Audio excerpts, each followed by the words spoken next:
Are you serious? Jack Ebling has brought thought-provoking discussion. What are you doing? That's a damn coaching mistake. Opinion. The customer is the one who decides when the future gets here. Oh, no! The ship is on fire! You have to check the report. Are you kidding me? That game was fixed. And overall infotainment. I'll take Jim Harbaugh. What has he done? Great! He's good at coming at you. Quiet, please. In exactly 15 seconds, we'll be on the air. Thanks, big fella. Don't you ever come back here again. No arguments. Those are called ass tuners. So buckle up. You talking to me? It's time for The Drive with Jack Ebling. Yeah, for some reason or another, you sound a little taller on radio. Great afternoon, Mid-Michigan and beyond, and welcome to The Drive with Jack, the Spotlight Radio Network. Jack Ebling here with my producer, Alex Heward, on a wet Wednesday, and very happy to have with us, Alex, a guy I've wanted to talk to for several weeks, and he is probably one of the most accomplished high school athletes in the state of Michigan's history. We're talking about a 10-time state champion. We're talking about someone who had as good a time as we have ever seen, a state record holder in the hurdles, and also an amazing football player. Went on to the University of Michigan and excelled there, was an NCAA champion, Big Ten champion multiple times, you name it, and then went on in coaching, and all he did was win 3 state championships with Detroit Cass Tech. Very happy to welcome in now, and welcome to Michigan State, Thomas Wilcher. Thomas, how are you? I'm doing great. Go green. Go green.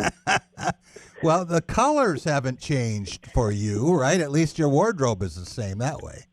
Yes, my colors are the same, and I'm excited. I'm very much excited. I'm excited because I'm here at a university where the challenges are win. And I love the challenge of winning. I love the challenge of improving. I love to do whatever it takes. I think my goal right now is to do whatever it takes to make this program number one. That's what I want to do. Can you tell us a little bit about the assignment, first of all, and exactly what it is you will be doing for a very excited Mel Tucker? Well, right now what we're doing is trying to make sure that we gather as many high school coaches and make them believe that, Michigan State is where we need to send our young men and where coaches need to come and do clinics and do talks about kicking, about passing, about blocking, about running the ball, catching the ball, being a quarterback, how to set up structure for team meetings, how to set up structures for anything we can. God, Coach Tucker's calling me right now. Oh my God! I gotta take his call. Okay, all right. Well, you take that call, and I'm going to tell a quick story about Mel Tucker. The beauty of live radio, Alex. Today, we got to watch 15 minutes of practice again. A second time we have done that, and this time we didn't get a full 15. I really think we got about 12 minutes and 30 seconds. So. Stephen Brooks was timing it, and then we were finished, and we saw people starting to come over for press conferences, including Mel Tucker, and he'd lost his voice. And asked him about that. I said, "Do you always lose your voice on the first day of contact when the people are wearing full pads?" And he said he actually lost a couple days ago, and he's just got to do better. So, it's for everyone. They all have to do that. They all have to do a little bit more. So when you talk about small gains, Mel Tucker is including himself in that and hoping that he can do some things that will allow him to be at full throat. But even with that gravelly, raspy voice, you could hear him, and you could hear the other coaches. And I have to tell you, Alex, the pace of the practice today was much different than last week, and that's to be expected when people are hitting full speed. But it was probably as fast-paced a practice as I've watched at Michigan State since Nick Saban's last year. Well, that makes sense with Mel Tucker being a bit of his protege. I mean, he's made it a forefront to kind of model his style after him a little bit. So that's not no surprise to me. In 1999 was Nick's 5th year here, and he was beyond frustrated because 98 they'd beaten number 1 ranked Ohio State, and they'd clobbered Notre Dame, and they did not get to go to a bowl. So coming into the 99 season, he had a lot of chips on his shoulder. And ironically, Amp Campbell, who I heard from this morning, had broken his neck in Eugene, Oregon in 98, was trying to make a comeback. First of all, they said they didn't know if this guy would walk again. Then he would never play football again. And 1 year later, he's in uniform starting at corner for the Spartans in a night game against Oregon to open the season. And this was an ending that Disney would reject as being too hokey. Amp Campbell picks up a ball at the 15-yard line and returns it 85 yards for the winning touchdown against the Ducks. And Michigan State went on from there to beat Michigan, beat Notre Dame again in South Bend, third straight win over the Irish, to beat Ohio State, to beat Penn State, and to beat Florida in the bowl game. So that was really the start for Michigan State, and that's what this reminded me of. And I'm not saying that this season is going to wind up that way. That's going to have double-digit wins, and that was just the third double-digit win in Michigan State history before Mark D'Antonio really got it going. But there were some similarities, and every time I hear Mel Tucker talk, I think, okay, well, this is just a bigger Nick in terms of some of the phrasing he uses, some of the terms he uses. And, I think that he probably signs his name now as Mel Relentless Tucker, because he says that word more than I say my wife's name.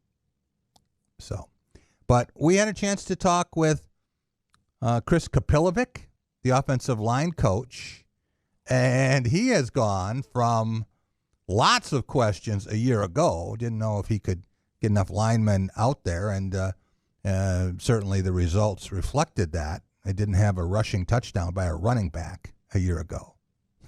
Hard to imagine. But this year looks totally different. And Thomas, you also had to jump back on? All of the coaching staff, I think, was very, very happy with this. And do we have Thomas back with us? Okay. Thomas, I was just telling the story about Mel losing his voice, and he says he's just got to do better. He's got to improve just like everybody else. So you can tell what his motor is at today, and he was on full go. When you come back. Oh, you know what? Coach Tucker, he is a highly motivated person, as you saw at practice today. And he reminds me of myself. Yeah. I look at him like, I started laughing because I'm like, man, just like I act when I go to football practice. Get out. Start over again. I don't like this. Let's go. Move. Right. Thomas, how well did you know Mel Tucker previously? And if another coach had asked you to take a position, would you have taken it? I think the most important thing that taking this job for me was that, number one, it was Coach Tucker. Yeah. Number two, I kind of like built a relationship with him when he first got here. Yeah. He called me. We talked on the telephone. We started immediately doing things together, and it was great. And I kind of like started putting pieces together, like how me and Coach Tucker kind of like started developing together. Right. And how I really became the coach who I am. Yeah. Because of Coach Tucker. Okay. And he didn't know that. And I never really thought about that until I thought about this one player I had named Vernon Golston. Yeah. That Coach Tucker had went after. Okay. And what it at was, Ohio State. Yeah. So what it was, the way Coach Tucker kept coming at us, and he enjoyed, and he inspired me about the way how he talked to Coach Fobbs. Coach Fobbs used to be a softball coach up here. He used to be like assistant, a volunteer assistant coach up here. And he's the one who passed away, had the car accident a few years ago off the freeway. Okay. I don't know if you guys remember that. And so, and Tucker and him used to be talking on the telephone. I got inspired. I just got some type of inspiration from that. And it kind of led me to start coaching and treat my players more like I treated Vernon Golston. Right. So we started getting on the circuit because we met more coaches. We started meeting coaches, started talking to coaches. And that's why kids started going on the circuit. We started doing circuits and all that. We started doing the Ted Ginn thing. Then I found out Tucker was from Cleveland. That's why he had such a connection with Ted Ginn and all of them. I'm like, God. Right. So all the pieces started falling together. Like, God, he was always here. He was always a part of what I did. Yeah. He was a part of the motivation of how I do things. Well, now you are, as you say, responsible in many ways for high school relations. High school relationships. Yeah, and you are cultivating those with coaches. And I think when you were at Cass Tech and you're sending Vernon Golston to Columbus, and you got some players who made it up here to East Lansing, but you wound up with a lot of players in the National Football League, right?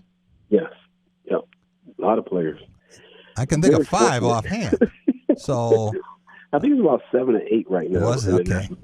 Yeah. That's amazing. When you think about that and the idea that you would someday be wearing a little different shade of green and white, but instead of trying to clobber the Spartans and beat their brains in as you did when you were playing for Bo Schembechler, I think 5 years you were there, you won 4 times over Michigan State. Now you're all in, and you're true green. Did you ever imagine that you'd be working in East Lansing? I never imagined I would be working in East Lansing, but I did love the opportunity when it came to me to be working in East Lansing, because it was an opportunity for me to really show how important I am to football. Right. And it gave me an opportunity to really show how dedicated I can be to football and trying to help a football system grow. And whatever it takes for me to do it, I'm willing to do it. And any task I get, it's not too small. Whatever I have to do, it's not too small. How long it takes me to do it, I don't care the amount of time. I'm going to spend it on it. And that's what I learned, because I feel I have something to prove. I feel I have a chip on my shoulder. Yeah. Yeah. Thomas, I can't imagine, this is to Cass Tech's gain that you were there as long as you were, but why this opportunity didn't come sooner. I know if I'd been a Big Ten head coach or something else, you would have gotten a call from me. So did you think that maybe it wasn't going to happen? Well, I think things started falling in place for me when my mother started getting sick. Oh. And when she got sick and then she passed away, I think everything just started lining up for me. Oh. And it was time for me to move on and do something different. Right. Because I started feeling that I had to have a greater purpose. I had to have a greater outcome in my life. I needed to touch more people, do more with people, and it just felt like I knew it was something for me to do, and I kept saying it to myself over and over again. I'm supposed to be doing something else right now.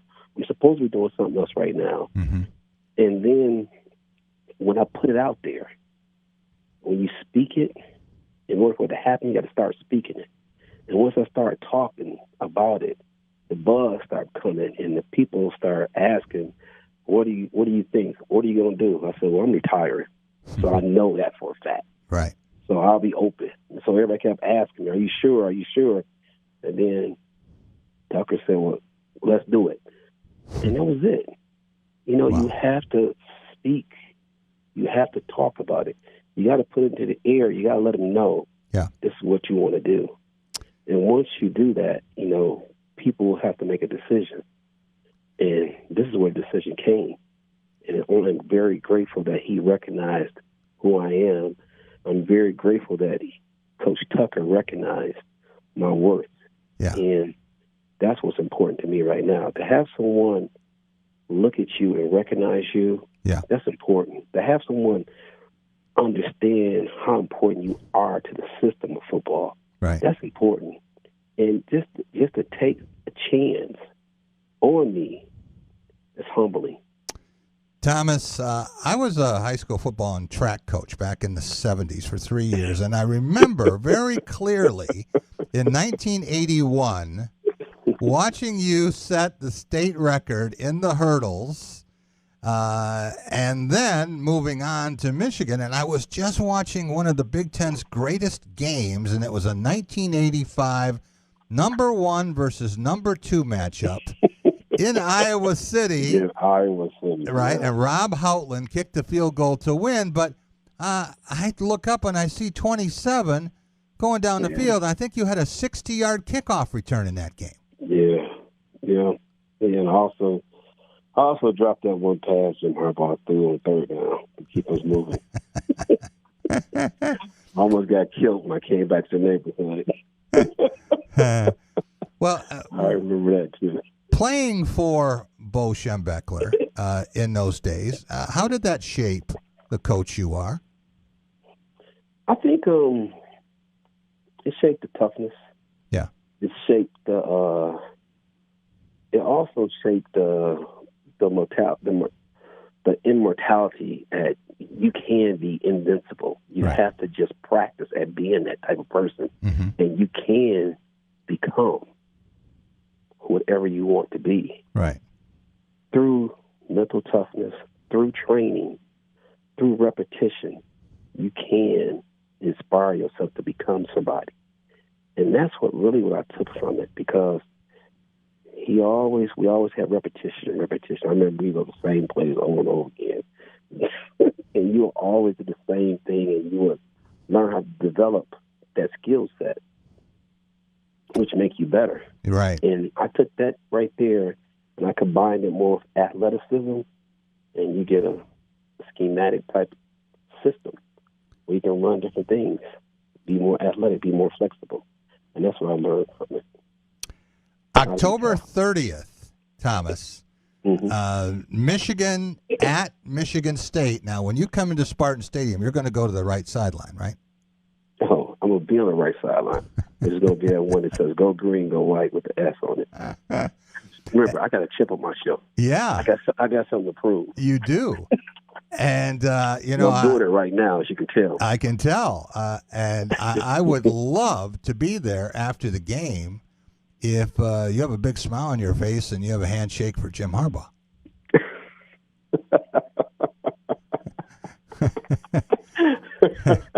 It's... We'll probably shake hands before. I laid the last one for Coach Tucker. It's interesting, Thomas, that going back in history of this rivalry, since 1948, Mel Tucker is just the second coach for either team to get a win in his first game in the series. Nick Saban was the only other one, and someone had to win because Saban and Lloyd Carr were debuting the same year. But no other first-year coach other than Saban had won in the series before Mel did it last year, and no Michigan State coach ever has started 2-0 against Michigan. So Mel has that challenge ahead, too, along with a lot of others that he's aware of. Yes, I know he is. And so whatever I can do, my job is to make sure that we build a momentum in a community. We build a momentum in a community where they're going to embrace us. Their positive energy will be transcending towards East Lansing to give our team, uplifting our team. I want the community to come and just be part of Michigan State. I want us to be able to come down to the cities, go into any place, and they're going to recognize that Michigan State is the school. Michigan State is the best school in the state. Yeah. We want them to recognize that we are there for them. Yeah. We want them to be on our campus. We want to be the people that they invite to dinner. We want to knock on the door. We want them to let us come in. We want to sit at their table, and we want to talk about Michigan State. We want to talk about this college, this program, and what it has to offer. That's what's important. All right, Alex. That's really I'm excited here. Where do we sign the letter of intent? I don't know right now. I have to ask you what Michigan State needs to do, Thomas, to get where you see it getting. What is the next step in terms of those relations with the community and the coaches? Well, first of all, he has put the pieces to the puzzle together. Okay. Next thing we have to do is just make sure that we are inviting the community to the campus. And if the community can't come to the campus, we have to go out to the community. Not only do the coaches have to come out to the community, the players have to go out to the community. Not just to sign autographs, but to do community service work. We got to go out there and be a labor of love. We have to go out there and show our true values, show how we are extending ourselves beyond the gridiron. We have to, because community service is going to make a big impact. Going out there helping out different programs is going to make a big impact. Inviting people on campus, letting them have an opportunity to sit by that bank, sit by that water, let that water just run on a hot summer day and just sit by there, get that breeze from it, be on campus. That's what people need to see. What can Mel Tucker do, Thomas, that maybe some other coaches can't or haven't? Why is he uniquely suited for this challenge? I think, okay, number one, family first. Number two, he loves what he does. And he shows his players. Right. He's going to know the first string all the way down to the fourth string guy. Yeah. He's going to treat the first string like he treat the fourth string guy. His door never shut. Coaches, like he said today in the meeting, you have to love kids. Yeah. And if you don't love kids, you don't want to help kids become men, you don't need to be here. Right. He wants us to embrace life. He wants us to give life to these young men so they can become better, so they can become contributors to society. And he wants us to go out there and help these young men not only develop in football, but be developed into great husbands, great fathers, great men. And it's so important today because we have to have some type of standard where we can just catapult off one person to the next person, so help build us into today's society. Right. And that's what it's about. That's what I see. I mean, I see that in him. I watched him do it. I watched how he goes into the community. He ain't shying with nobody. Yeah. He don't shy with. Everybody's allowed to shake his hand. He's allowed to talk to anybody. Yeah. He loved people. The fact that Michigan State has had recent success, there was a long period of time where it was just a dream, but then under Mark D'Antonio from 2010 to 2015, they did win 3 Big Ten championships. They went 40-5 in a 45-game period. Spartans have won 9 of the last 13 against the rival. But all the time that you were in Detroit watching this unfold, what has surprised you since you got to town? We believe. We believe. I believe. And it's going to happen. Okay. The way I watch practice, they believe. It's like I guess it's really just like what I put out on Twitter. It's time. Tuck's coming. Well, it sounds like a track guy, Alex, to tweet about it's time. You know, time is everything. Yeah, it's time. Tuck's coming. And the way this team is preparing themselves, they know it's not just a sense of urgency.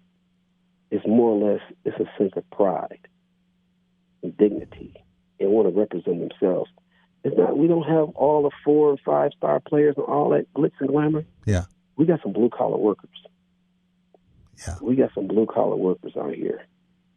Well, for all the great players you had at Cass Tech, all of the state champions you had, they weren't all 5-star players, but you had a lot of other guys who got what Cass Tech football was all about, and they bought into the team, right? Correct. They bought into the team, and they made the team great, and that's what made them great. And that's what I see happening here. Thomas, I have to ask you about the speed component. And for a while, and you see it even now when Big Ten teams are playing Ohio State, it's like they're moving at a little different speed. How important speed development and track success can be to winning and losing on a football field? I think in high school, you got to have young men that run track, that work on speed, because speed is something that you really can't gain in a matter of days. It's something that's developed. And so as you develop yourself with speed, you also develop your skill sets towards other sports, which also can overlap in the football, which speed is great to have in football. And I think that once you transcend from high school and you run track and all that, and you come to college, that becomes a very important component, because speed starts to break down the barriers of, I'm better than you. I'm better than you because I'm faster than you. Right. Yeah, so speed plays a big role. And I think that once I watched the all-season program, they worked hard, they ran hard, they did a lot of great things. I saw some speed drills they were doing that I did. I was like, wow, look at that. I was excited. I was excited watching stuff. I was very excited. And I think speed plays a very important part in football. And I'm just glad to know that trainers, they're doing a great job. The weight conditioning guys are doing a great job. Strength trainers, great job. So, Thomas, we used to say clock don't lie. And in terms of track, and it was a little bit like wrestlers. They can't blame an official for a bad call. They can't say a teammate didn't do what he was supposed to do. There's a personal accountability in a sport like track or wrestling. And I think that a lot of football players, we're talking to Matt Allen today and the entire Allen family with this wrestling room that they had in their basement when they used to throw each other through the wall. You can see how that develops a sense of accountability. Yes, and that's truly what I'm saying about how these players are blue collar workers. Yeah, because they take an ownership. They take an ownership, and they're trying to make sure that they get better. They come after practice. They work a little bit more in skill set. Right. They're doing the things it takes. And with practice, now whistle blows, they go on that football field. Yeah. They're going 100 miles per hour. As you saw today, no one jogged. Everyone ran. Yeah. Every place. Thomas, with as much success as you have had as a head coach and multi-time state champion, and as much work as you know you have to do in your current position, down the road, could you see yourself back as a position coach? And once you've accomplished your current task, if Mel Tucker were to say to you, Thomas, you weren't necessarily done coaching when you left Cass Tech. We'd like you out working with position group X. That'd be all right with you? That would be great. That would be great, because anything that Michigan State wants, Thomas Wilcher is willing to do it, because I found a home. I found a tremendous staff here that supports you regardless of what you're doing. And it's great to be here. It's great because everyone is working to uplift each other. Yeah. We high-five each other every day. We say hi to each other every day. We say everything's okay. We pat them on the back, and we joking, we laughing. And it's a great atmosphere here. And it's good. It's very, very good to be here. Thomas, and whatever they want, I'm there to do it. The Cass Tech players that you left behind, or those who were coming up through the ranks, whenever a coach moves on to a college program, but he's not in an on-field position, there's a temporary ban on those players getting scholarships. Can you talk about that and when that would be lifted, what group might be able to become Spartans? Well, if you're in the 10th grade right now, being a rising junior, yeah, then you probably become, that'd be 2 years. Okay. You'd be 2 years removed. So we had the one kid named Deion Walker. He was 6'7", defensive tackle. he couldn't come here. And had another kid who played offensive tackle. He went to Tennessee. Okay. He couldn't come here. So, but there are some others, and others too can't come here. You also have Jackson Pruitt. He may end up going to probably Missouri or Northwestern or someplace. Okay. He can't come here, so that's 3 kids right there. Yeah. So that's enough. Well, there are some others, and I don't want to get anybody in trouble by mentioning names, but there are some others here that I have seen that I think Big Ten fans are going to enjoy watching from younger grades and even just coming into Cass Tech. So those are players that we will be watching and see where their development is headed. But in terms of being all in, as they say, someone said to me when your position was announced, the guy's such a Wolverine. I don't know. I said, well, let's see what happens here, because I think I sense a chip, and I don't think I've seen anybody who has changed colors quicker than you have. And whatever you had that was maize and blue, you wash it, it runs together, and the blue and the yellow turns to green. I like that one. I'm going to use that one. Say that again. You all put it in the washer, and you put enough hot water on it, and the blue and the yellow comes to, and you get a nice shade of green. Oh, my God. I like that one. Yeah. I like that one. Thomas, it was great to see you this morning out at practice, and we look forward to more conversations, and good luck. And you and Mel are going to be carrying those chips around, but eventually I think people are going to love the results. Yes. Thanks so much. I'm on it. I appreciate it. Appreciate it a lot. Really appreciate it. Thank you for inviting me to be on the show. Thomas Wilcher. And I see Tom Lang is in studio, and we have a very busy next segment. Started the show a little early today, actually, Alex. But, hey, when you get opportunity that we had and Thomas Wilcher wants to talk, we want to listen. We'll be right back with Tom Lang and our Long Drive series. And we're going to be starting with Valentina Rossi, and she was a semifinalist in the U.S. Amateur Championship over the weekend. And we're going to be talking about Michigan State's new short game facility. Going to be one of the best in the country. We'll be talking about that in just a couple moments. We'll be right back on The Drive with Jack. At Culver's, we cook our butter burgers pretty much the same as you would at home. Only our 3-cut blend of fresh beef will do. Then you'll need to master our signature press and sear technique. You may want to practice a few thousand times. Add real Wisconsin cheese, top with a lightly buttered toasted bun, and serve yourself with a big warm smile. Better yet, come to Culver's and leave the whole cook-to-order butter burger thing to us. Welcome to Delicious.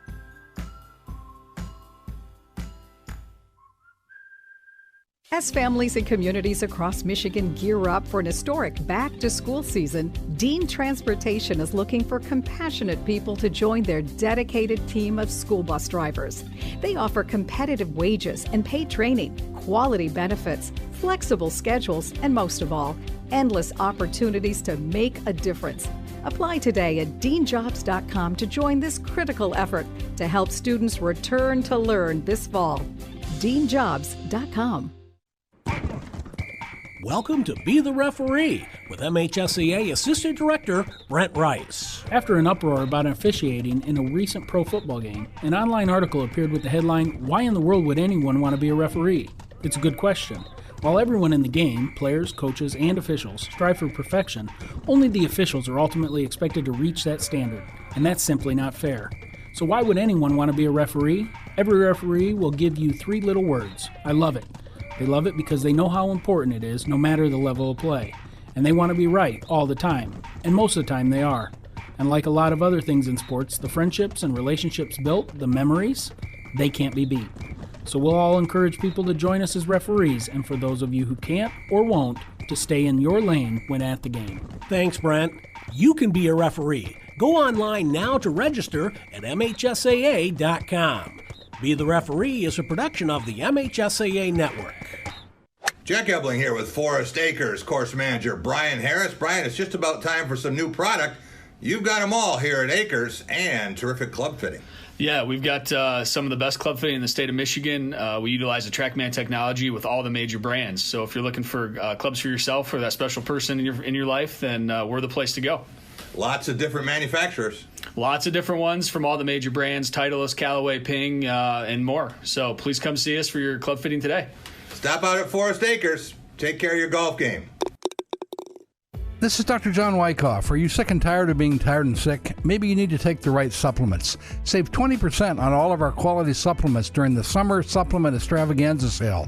Save on all of our supplements to help improve energy, reduce brain fog, improve sleep, normalize GI functions, and stabilize mood. Save 20% on all of our great supplements both in the East Lansing office or online at wycoffwellness.com. Improve your health and get on the path to wellness today with Wyckoff Wellness.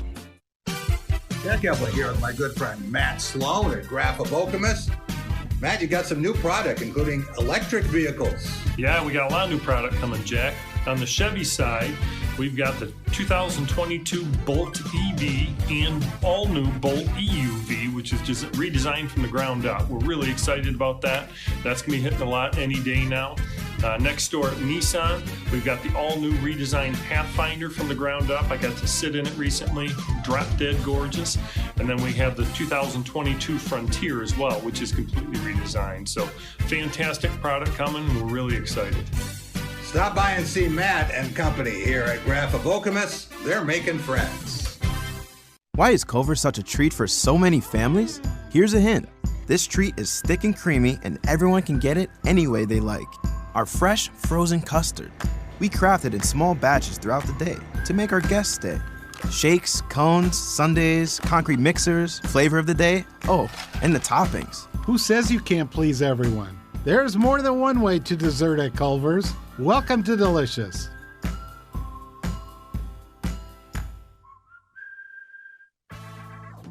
I'm Tony Cuthbert with your Spotlight Sports Update. The Tigers won the first of a 3-game series with a 9-4 win over the Orioles in Baltimore last night. Willie Castro went 2-for-4 and had 3 RBI for Detroit. Tigers outfielders Akil Baddoo and Derek Hill collided while making a play in the bottom of the 8th inning, but both were able to walk off the field. The series continues tonight with Tarek Skubal going to the mound for Detroit while Matt Harvey gets the start for Baltimore. The Pistons lost to the Houston Rockets 111-91 last night in Las Vegas. Number 1 overall draft pick Cade Cunningham led Detroit with 20 points. The Pistons look to notch their first Summer League win against the New York Knicks on Friday. And the Lions signed veteran kicker Zane Gonzalez as the search for Matt Prater's replacement continues. Gonzalez and Randy Bullock will now compete to be Detroit's place kicker. You're listening to The Drive with Jack Ebling. You want to win, don't you? Well, I think I'd really rather try to beat him honestly. SpotlightMediaStudios.com. Welcome back. It is The Drive with Jack, the Spotlight Radio Network.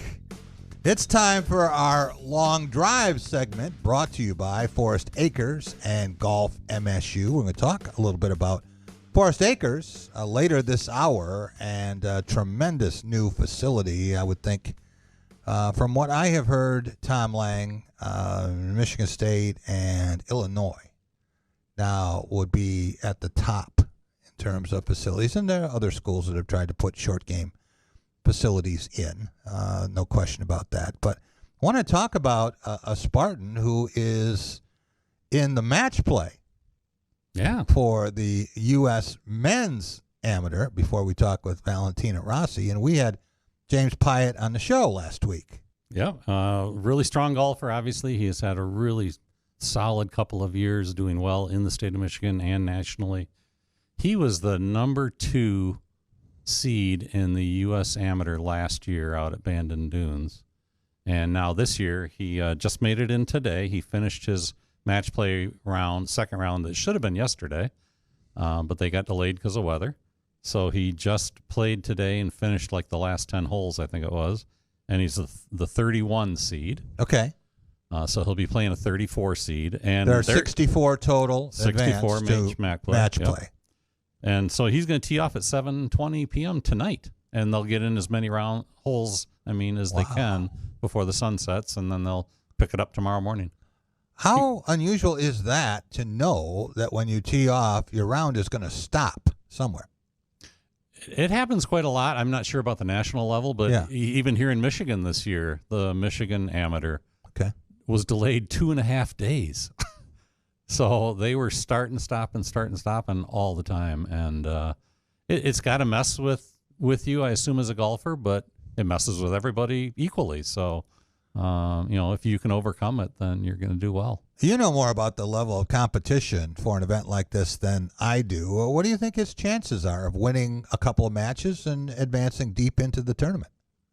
Well, if you look at just this last week with the ladies, the number 64 seed got in on a playoff and won the whole thing. Right. The young Castle lady from Kentucky. Right. And our own Valentina Rossi that we're going to talk to in a little bit here. I can't remember what her seed was, but she goes all the way to the semifinals. Yeah. 2 years in a row for Michigan State. Yeah. That's incredible. You just got to get in. Get in, and who knows how you'll play day to day. Who knows how your opponent will play day to day. I think a lot of people love match play for that reason. You can screw up a hole, and it doesn't screw up your entire day. Right. Yeah. And golf is a sport where your seed doesn't really matter once you get in it. It's just how you're hitting it that day. There's nothing that's a carryover. Oh, I agree completely. And when you're playing 2 rounds a day, that can be an advantage for some people who, if they're on a hot streak, they don't have to go to bed at night and hope it's with them the next morning. Right. They can keep playing and maybe get one more round closer. A lot of tournament golf. The Lansing All-City tournament now. We've got tournaments in the books. And Brian Harris, who is a frequent guest on this show, he's going to be with us next week. The Michigan PGA, he's competing in that again. And the guy never plays. It's his problem. But when he plays pretty well. And he's had some long runs in this tournament, so he's going to be our course correspondent next week. That'll be great. It's always wonderful to get inside knowledge of what's going on, what the course conditions are like. And what you described, a vast majority of the Michigan PGA members, they're working their butts off to, sunrise to sunset to let us recreational golfers have a good time at their course. Yeah. And they don't get a chance to play hardly ever. Misconception. I think a lot of people assume, well, he's a pro, so he's going to be out there playing all the time. But course professionals, their number one job is to take care of the membership, right? Absolutely. And or the public play at their course. They're pros because they get a paycheck, but it's almost never a paycheck for playing golf. Right. So that's the misconception that people have is you think and hear the word pro and you think incredible golfer. And most times they are, especially compared to you and me. Yeah. But, they're getting a paycheck because of the work they're doing in the shop and on the range and all that stuff. Do you know how many PGA pros there are in the state of Michigan? Could you guess? I believe, well, if you count the assistants, because they're doing PGA it. Yeah, cards, they're PGA right? members. Yeah. I think it's over 1,500. Okay. It might be as high as 2,000. I can't remember the number. Okay. Where I'm going with this, Tom, is if there are 1,500, let's say, what percent are primarily players and their number one job? Well, we had someone on recently who I think was in that category. Right. From just west of here with Ben Cook. Yankee. Yeah, Ben Cook. Cook. But there aren't many Ben Cooks. No, that percentage is probably under 2. Yeah. That describe what you described of they spend more time playing and practicing than they do serving customers. All right. I want to go out to our guest line, and Alex has just located Valentina Rossi. Tom, do you want to do the intro here on Valentina? Sure. Valentina and I have never met yet, but I just finished talking to her head coach, Stacy Splodnik-Stoll, over at the practice center, and she had a lot of great things to say about you, Valentina. How are you doing today? Hi, how are you? I'm good. Thank you for calling me. Well, congratulations. I actually spent a lot of Saturday afternoon watching you in a semifinal match, and I never would have thought that I'd be sitting watching the Golf Channel on a beautiful Saturday afternoon, but it was a lot of fun to watch, and you battled back a couple of times and looked like you were going to be in great position to advance to the final. What did you learn from this experience? Okay, first I would like to thank you everyone who watched me. It was incredible the support I received during that week, and it was an incredible experience. I love it. It was not like I passed my expectations, for that week, so I am really happy. Valentina, I think a lot of people watching who might not have known any of the golfers still involved at that point, I think they fell in love with you. If for nothing else, your infectious smile, your positive attitude, even if you weren't playing well on that hole. Especially left-handers. Yeah, but you just seem to express pure, innocent joy, is the wording I used with Coach Stacy. Did you feel that way? Were you even understanding the huge audience you were playing in front of? Oh, no, it's incredible. I receive a lot of support for anyone. One day, Coach called me, and she was in Lash, our practice facility, with some members of the team, and they were all watching me, so it was incredible. I couldn't believe what I was doing, so I'm really, really happy. This was your first U.S. women's amateur, but I said watching you that if you could just get this thing to extra holes. Oh, yes. You really had that down to a science. You were getting it into the 19th and 20th holes or whatever, and it was over. Yeah, I know. I was so nervous. The first match, the round of 64, I went to the 19th hole, and then in the round of 32, I think, I won on hole 16, I think, or 15. But for the other matches, I think it was an advantage for me that on that first match, I went to extra holes because I was thinking like, Valen, you did this before, so you can do it. So keep with what you are doing now. So that was my mentality. So it was very nice. And you won your quarterfinal, also in extra holes, right? Yes, the quarterfinal match was incredible. Really, really nice. Yeah. Valentina, I hope our listeners know that there were two Michigan State players out there in the U.S. Amateur. Your teammate Valerie Plata, who reached the semifinals last year as well. How much did her being there help you, and maybe you helped her in some ways? Oh, we helped us a lot. I played the first practice day with her, and then we practice and play all year round at Michigan State, so it's really nice. Valerie is a great person. We are going to be roommates this year. She's from Latin America, so that's special too, and she's really nice. It was incredible to be there with her. Do you think now, Tom, that Stacy Slobodnik-Stoll is only going to recruit Latin American players whose names start with V? Well, she's on a roll for sure, but no, Stacy. I love that. Yeah, that's a great analogy. Stacy's got 3 American girls coming in this year. Yeah, for her new class, including Miss Golf Michigan, Shannon Kennedy. This might be as good a team as she's had. She's had some amazing, Big Ten championship after Big Ten championship, right? Oh, absolutely. I've lost track. They've won so many. I want to say 5 of the last 8 years have been MSU Big Ten champs. So is that part of what helped you pick coming to Michigan State, Valentina? Oh, absolutely. This first year, we were 2 girls from Spain, Valerie Plata, and then me, and they were a great support for me because, my English is not so good. I'm still learning. So being with them, it was so nice. I loved it. But all my team helped me, so it's really nice. I visited Michigan State 2 years ago, I think, and everything was so special. I love it. Coach is so nice. She's so friendly with me. She's like my family. All the team is like my family. I am so far away from my family, so it's really special to be there. How often do you get to see family members, and what do you tell people back home about your environment and the experience that you have now? Okay, I tell people from Argentina that being here it's an opportunity, a great opportunity for me, because studying and playing my sport that I love is not an opportunity that I have in Argentina. So being here, it's really nice.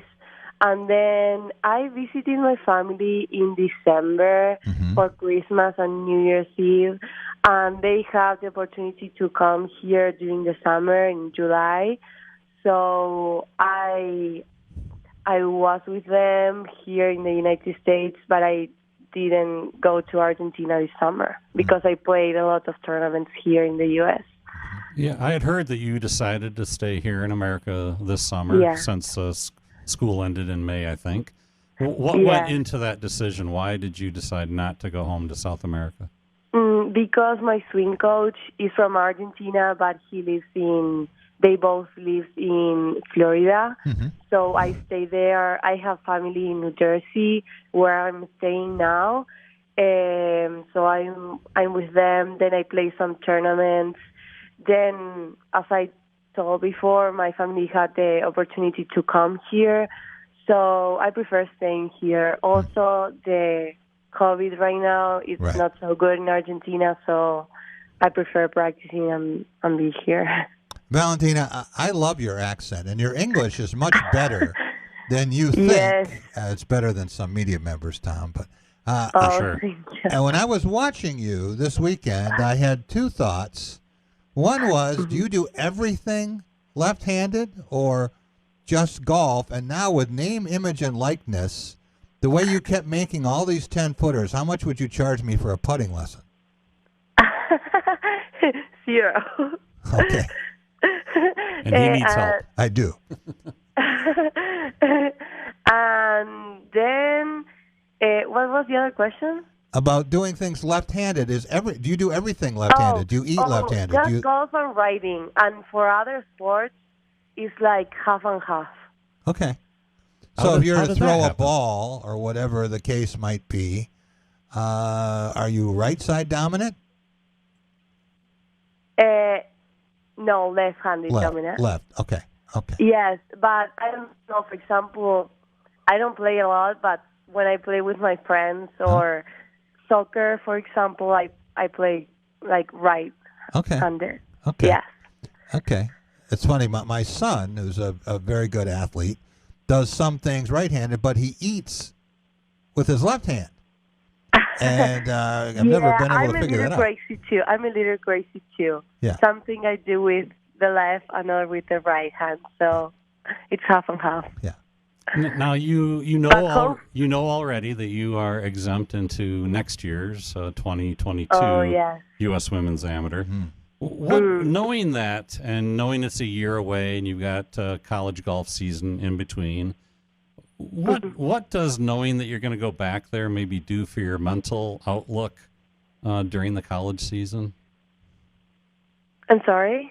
What thoughts are going to help you think, knowing that you're already exempt into the U.S. Amateur next year? Okay. How will that help you with your college season, you believe? I mean, this tournament, it was an incredible thing to finish my summer and to start with the fall and the spring next year. So I think it's very important to finish the summer like this, and also to be exempt for next year and the other year too. For the U.S. Women's Amateur, it's really important because, I mean, we qualify for the U.S. Women's Amateur 1,500 people, girls. So, like, qualifying for a tournament, it's really hard. It's really hard to be exempt for the next 2 years is really important. And Valerie is exempt too for next year, so we have 2 Spartans for next year, U.S. Women's Amateur, so that's nice. Valentina, 5 years from now, we're going to be seeing you on tour, and at some point, would you like to coach? You seem like you have a great attitude and a very positive demeanor. Have you helped people learn the game? Yeah, I mean, I try to help people to play golf. Yeah. All my family this weekend told me I'm learning a lot of golf watching you in TV because hopefully in Argentina they were able to watch me live, so that was amazing. And a lot of people told me I learned a lot from this weekend, for the past week, so it was really nice. And I don't know about my future yet. I have 3 more years at Michigan State, so I will finish with that. And then I don't know what is going to happen, but I couple wish of I U.S. can amateur make it championships, and then you can go from there, right? Tom, you have a last question for Valentina? I have a question that's not about golf, but more about your culture. I've lived in Lansing almost my entire life, and going back even to the 1960s, Michigan State is known for a lot of international students attending here and graduating. Have you felt comfortable fitting in here, maybe found a group of people from your home culture, or are you mostly just tied to the golf team? Obviously, my golf team, we were together all the time because of COVID and that stuff, and it was my freshman year this year. So obviously, I know it was not a normal year and a season, but Michigan State is really nice, and I love it. Valentina, thanks so much for joining us. And now we're going to be watching Michigan State women's golf with even greater interest, Tom. I always do. I hope other people will join us. Yeah. Congratulations. Thank you so much for inviting me. Congratulations on your achievement. And we look forward to watching you playing for the Spartans and then back in more national, international competitions.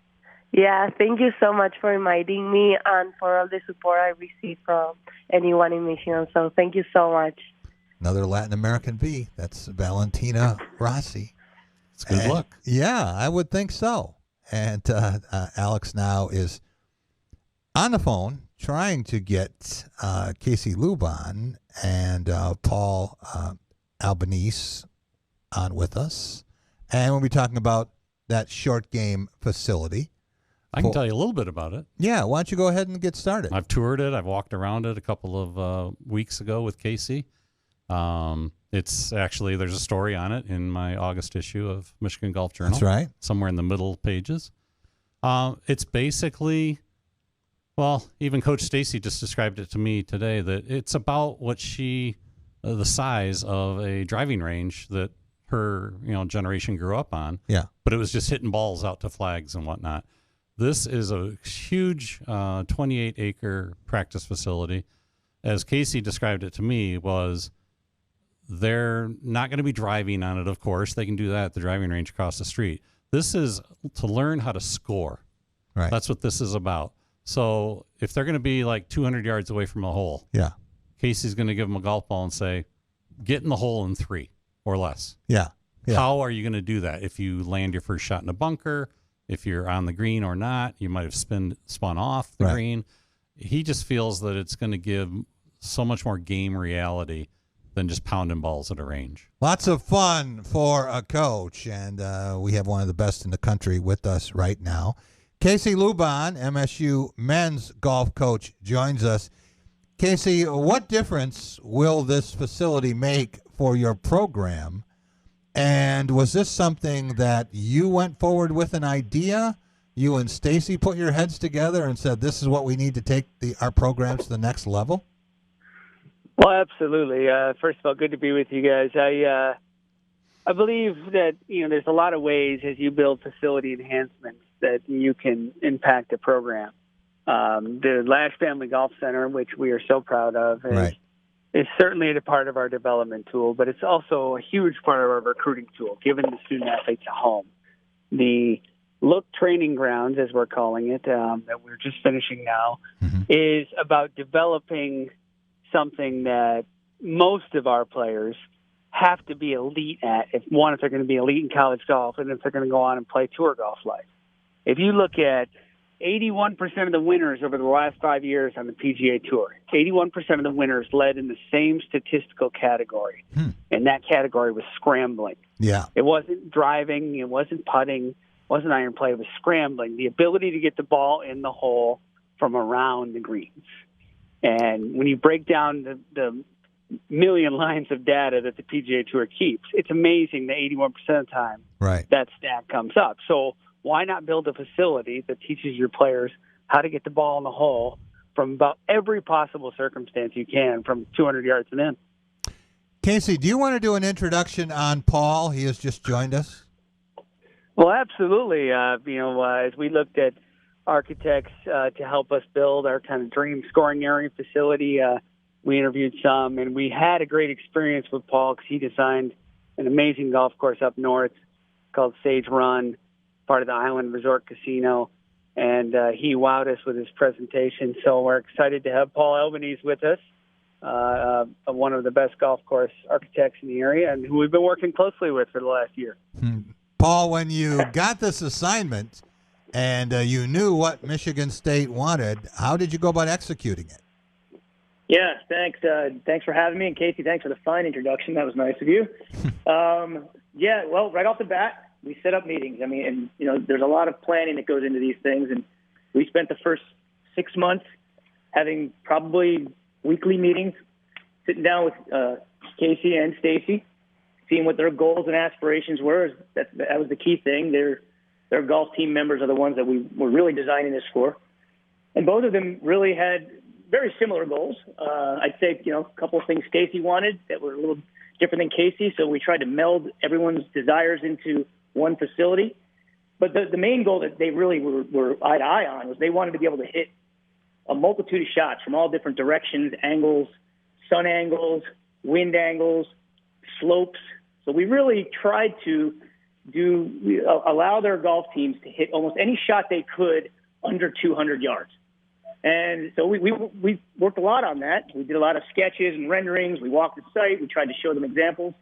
And that was the first part of the process. And then, we often call the design process like a funnel. You start wide, and you start to narrow it down to the details and all the way down to the type of soil we were going to use to plant the grass, the turf we were going to use, all the details at the end. So it was really a fun process. Casey and Stacy were very involved, which is always nice as an architect to have your clients that passionate about what you're doing for them. So we all got along really well. I think we put together a great design, and I think the product is now out there. I was just out there today, actually, and it's looking fantastic.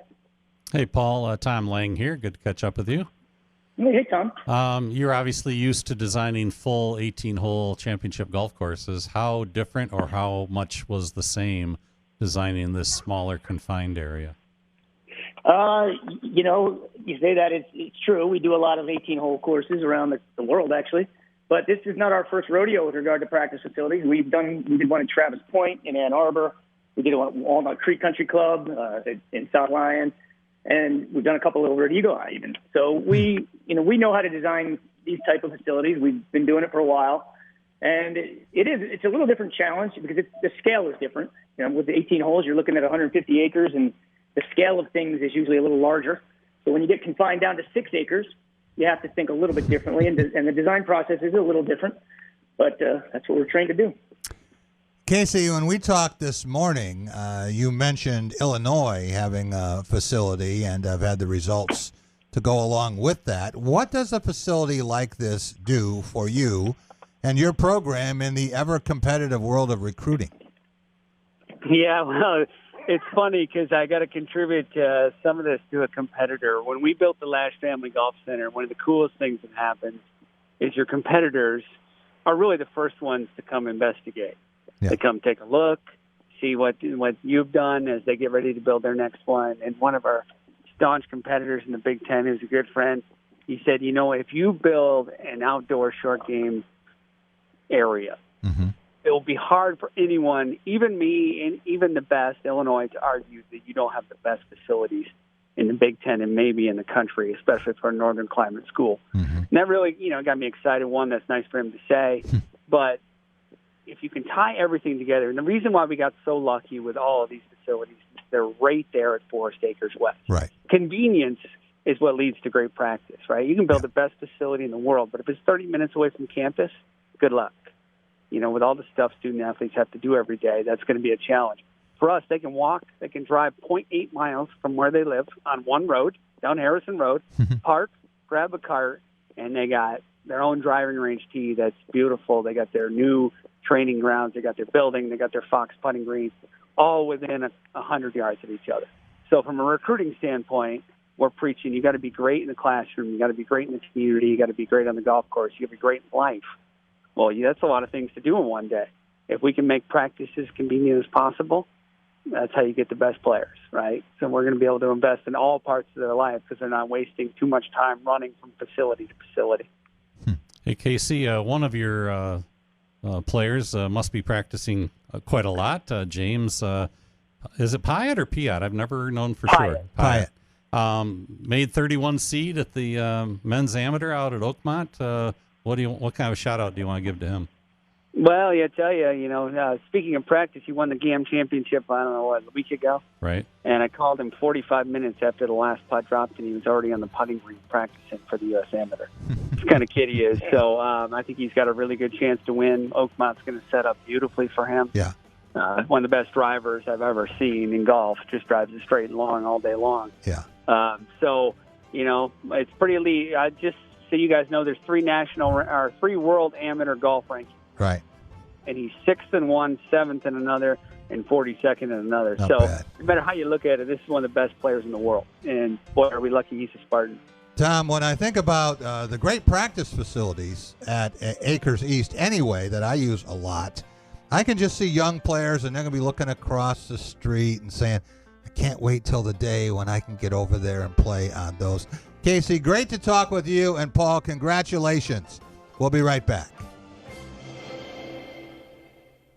Hello, this is Mary Stucco with Education Unfiltered. Education is so important, and it doesn't mean you have to have a bachelor's degree or a master's degree or a PhD. It's really about what is best for you and what you need to take, whether it's a certificate or studying something in the trades or you need an associate's degree to further develop yourself. There's a great opening for people at all ages and at all stages of life who are looking to go back into education and redevelop themselves. Check out my latest podcast with Davenport University and Lansing Community College as they join forces to host an online event to start or finish your degree. Like and subscribe to Spotlight Podcast on our YouTube and Facebook pages and watch all my episodes, or you can listen in on your favorite podcast platforms, including Apple Podcasts, Spotify, and Google Play by simply searching Education Unfiltered. This is Mary Stucco. See you soon with more conversation on Education Unfiltered.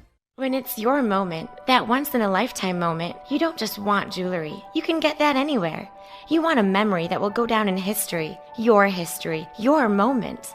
We're Medawar, crafted with exquisite style, quality, and love, so your present will be stunning every time you look at it, every time someone notices it, and they will notice. We've devoted our lives to this art, and we're proud to share it with you.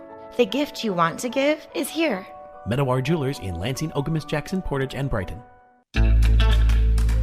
Live across the Great Lakes State, you're connected to Michigan's most engaging and influential radio and television program, Michigan's Big Show, starring Michael Patrick Shields. Great to be with you, Michael Patrick. You're the show I would want to be on. Forget those other ones. Michael Patrick, it's always a pleasure to be on the air with the King of the Airwaves. Thanks for having me on again. That's a very good question. Those are all great questions. Good morning. Thank you. Michigan's Michael Patrick Shields.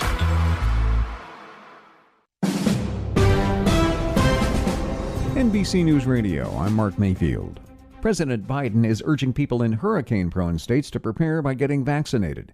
During a meeting with emergency management officials, Biden argued getting the shot is a vital part of getting ready for storms. If you wind up having to stay in a shelter, you don't want to add COVID-19 to the list of dangers that you're going to be confronting. The president noted everything is more complicated if you haven't gotten the vaccine and a natural disaster strikes. House lawmakers are ending their summer break early to vote on a budget resolution. The Senate is expected to approve it this week after passing an infrastructure bill yesterday.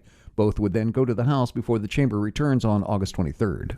And New York is preparing for its first woman governor. Lieutenant Governor Kathy Hochul says she's ready to lead after serving at all levels of government. The 62-year-old will replace Andrew Cuomo as he steps down amid a sexual harassment scandal. Mark Mayfield, NBC News Radio.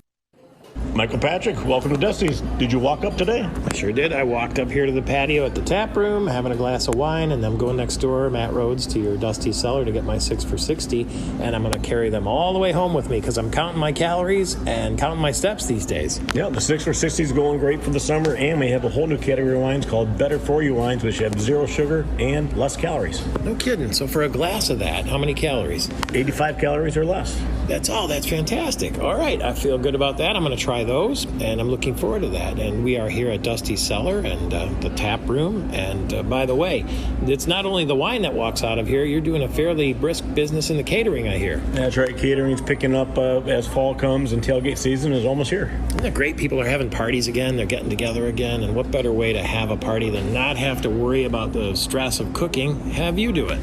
Come see us on Grand River and Okemos or online at dustycellar.com. Cheers. Cheers, Michael Patrick. I'm Tony Cuthbert with your Spotlight Sports Update. The Tigers won the first of a 3-game series with a 9-4 win over the Orioles in Baltimore last night. Willie Castro went 2-for-4 and had 3 RBI for Detroit. Tigers outfielders Akil Baddoo and Derek Hill collided while making a play in the bottom of the 8th inning, but both were able to walk off the field. The series continues tonight with Tarek Skubal going to the mound for Detroit while Matt Harvey gets the start for Baltimore. The Pistons lost to the Houston Rockets 111-91 last night in Las Vegas. Number 1 overall draft pick Cade Cunningham led Detroit with 20 points. The Pistons look to notch their first Summer League win against the New York Knicks on Friday. And the Lions signed veteran kicker Zane Gonzalez as the search for Matt Prater's replacement continues. Gonzalez and Randy Bullock will now compete to be Detroit's place kicker. This is it right here. Combining a team of reporters, columnists, and commentators. Don't you ever talk about me. Are you serious? Jack Ebling has brought thought-provoking discussion. What are you doing? That's a damn coaching mistake. Opinion. The customer is the one who decides when the future gets here. Oh, no! The ship is on fire! You have to check the report. Are you kidding me? That game was fixed. And overall infotainment. I'll take Jim Harbaugh. What has he done? Crazy Cooter coming at you. Quiet, please. In exactly 15 seconds, we'll be on the air. Thanks, big fella. Don't you ever come back here again. No arguments. Those are called ass tuners. So buckle up. You talking to me? Whoa! It's time for The Drive with Jack Ebling. Yeah, for some reason or another, you sound a little taller on radio. Welcome back. It is The Drive with Jack, the Spotlight Radio Network. Jack Ebling here with my producer, Alex Heward. Alex, normally we have Jim Stark in studio, and Judd Heathcote had a term for that. He used to call it visual pollution. But Jim joins us by phone today. And, Jim, we want to talk some Tigers and Pistons and the Detroit Lions with first preseason game of 2021 against the Buffalo Bills, 7 o'clock Friday at Ford Field. But let's start with the Tigers. And back in action last night, a win in Baltimore over the Orioles. What do you make of the rest of this season, and how has the objective changed? I don't think it has changed, Jack. If anything, I think it's been clarified by Chris Ilitch's comments last week and then backed up by the signing of an extension to Jonathan Scope. I think they've we've heard the comments that they've turned the corner. They're going to start investing in this franchise. They're going to start bringing better players in. And sure enough, Jonathan Scope, who they brought back at the 11th hour this past offseason, is now signed up for 2 more years.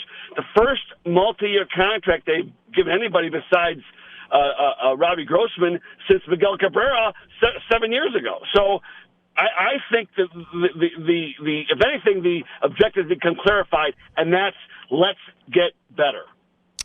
9-5 win for the Tigers last night at Camden Yards, but I always like to look at these matchups, and sometimes when teams play again in very short order, you see the same pitching matchups. Tigers got a good look at Matt Harvey, the Dark Knight, when they played in Detroit, and he looked like the Harvey of old from the Mets days.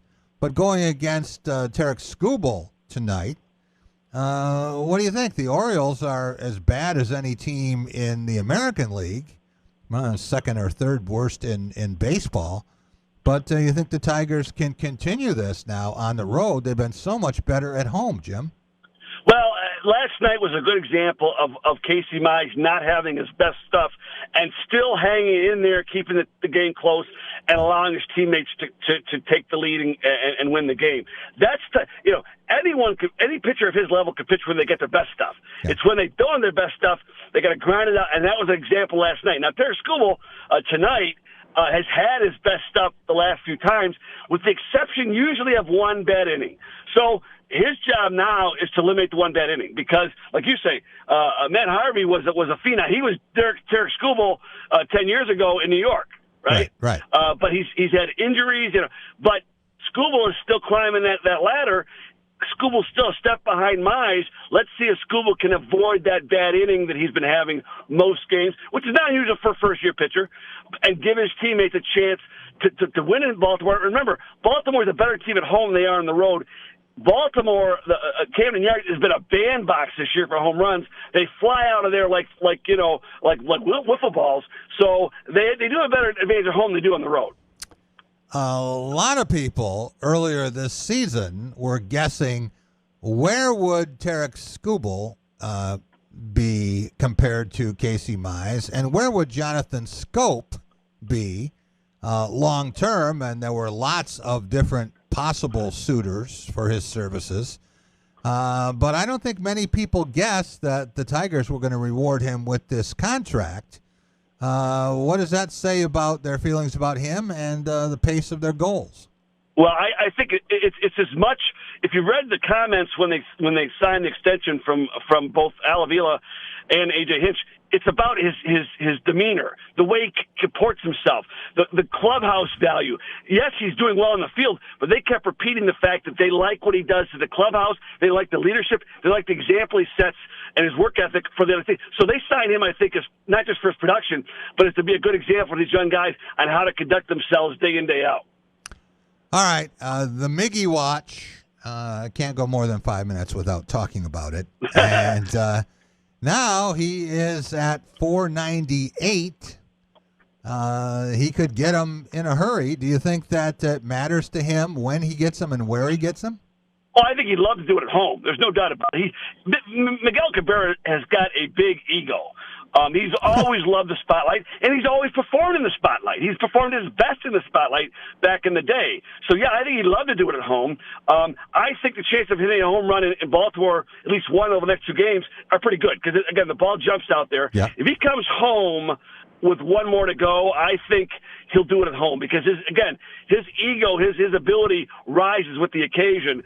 And obviously the fans would love to see him do it at home, at least tie it at home, if not break it, versus doing it on the road. So, yeah, I think it could make – and I guarantee the ticket sellers would love to have maybe come in with one down or even tied because they're going to sell every game at a high level to watch them break the 500 mark. 47 games remaining for the Tigers, and at 498, what would you guess he might finish at? How many more home runs does he have in him this year? And do you think there's a chance he can get these 53 hits in 45 games? Well, I keep saying no, but he keeps hanging in there. Yeah. I think it's a lot of hits because you know what? He doesn't play. He plays. I think he plays 5 or 6 out of 7 games. Yeah. And he's getting tired. He's swung a lot of made a lot of swings this year. I think the strain of trying to get the 500 home runs is going to start to wear him a little bit. The sooner he gets that, the better chance he has of getting the 53 hits. How's that? If this 500 home runs drags into the next 2-3 weeks, I think there's no chance he'll get the 53 hits. If he gets it out of the way now and feels good about it, there's a chance. He's good enough. There's no question about it. He still has enough talent to get 53 hits in 7 weeks. I don't think there's any doubt about that. But really do it. It sure makes for great baseball watching and scoreboard watching. But let's say it. The sooner he gets to 500 home runs, the better chance he has of getting the 53 hits. I have a prediction, Jim. You remember opening day and the kind of surreal setting when he hit that ball and kind of people lost it. In the snow. And I think when he hits number 500, he will not slide into second base. No, I think he will take a nice, slow trot and enjoy every step of those 4 90-foot base paths because, again, he likes achievement. He likes he likes being placed in the upper level of he loves passing all the guys he's passed in these past weeks and months in terms of the hit parade and in terms of the home runs. He likes it. He likes being in that level of baseball lore. So I think he will take a very slow jog around the base paths at 500. When you think about this club, to do both, and guys hit 500 home runs and they're sluggers, and guys hit, they get 3,000 base hits and maybe they're contact hitters. But to do both, this is a very small club. And you talk about Henry Aaron and Willie Mays, Alex Rodriguez, Rafael Palmeiro, and Albert Pujols, right? That's the list. Oh yeah. So, It's the best of the best. And I'll tell you one thing. The 500 home runs has been cheapened in the last 20 years. When guys like Gary Sheffield get 500, I think the 3,000 hit mark is still the unquestioned gold level of achievement. So the fact you do both, that makes the 500 home runs more important. Just the 500 home runs, it's not what it was. Remember when Eddie Matthews got 500 home runs back in the 60s? Oh, my gosh, that was, he was unheard of to be leveled with the guys that were in that club then. Now, it ain't such a big deal. Right. Well, when you think about these players, and I forgot one. I forgot Eddie Murray. But when you look at Aaron and A-Rod and Willie Mays and Albert Pujols, they're in the 600 and 3,000 club. I don't know that Miggy has another 100 home runs in him. No. I think the clubs he's joining, if he gets the 500 home run club and the 3,000 club, those are the last 2 clubs he's going to join. But remember, what Miggy has done, though, too, is the batting titles, home runs, RBI titles, 2 Triple Crowns, that's what makes him in his unique own level. Is no one's done that, or very few guys have even come close to that. Yeah, he's got 4 batting championships, and talk MVP, Triple Crown. Those are what they call high cotton. Rarefied air. That's right, absolutely. So, congratulations. It's going to be fun to watch, and we'll see how his usage is down the stretch.